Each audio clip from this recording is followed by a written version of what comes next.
Hello everyone and welcome back to Ozzy's Young Learning Emporium. In today's video, we're going to be looking at the number system. So let's begin.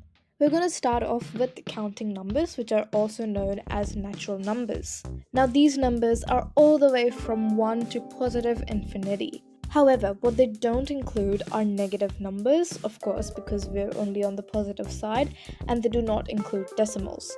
Another thing to note is that they do not include the number 0. An example of this can be 23. So let's zoom out and look at whole numbers, which include natural numbers. Now, the new thing over here is that whole numbers also include 0. But again, they do not include negative numbers or decimals because this is all positive.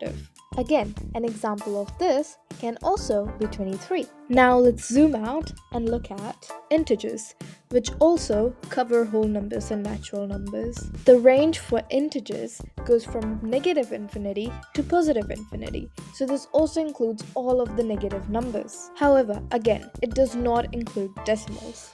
An example of integers can be negative 23.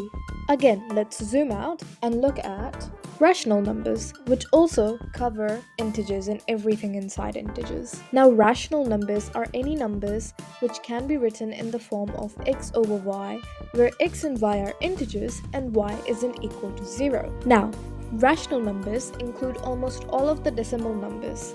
However, it does not include non-repeating and non-terminating decimal expansions. An example of a rational number can be 1.123123123 going on forever. So there's a repeating decimal expansion, that's why it is rational. Let's zoom out again and look at irrational numbers. Now, irrational numbers are separate from this whole circle, but these are numbers which cannot be represented in the form of x over y, where x and y are integers and y isn't equal to 0.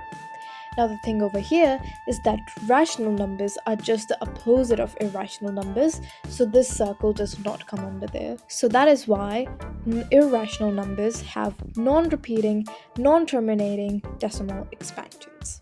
An example of this can be root 2, because the decimal expansion of root 2 is non-terminating and non-repeating. So that's why they have their own little bubble down here. Now these rational and irrational numbers all make up real numbers. Lastly, we're going to look at complex numbers. Now I'm not going to be going into too much depth, but I'm just wanting to explain what they really are.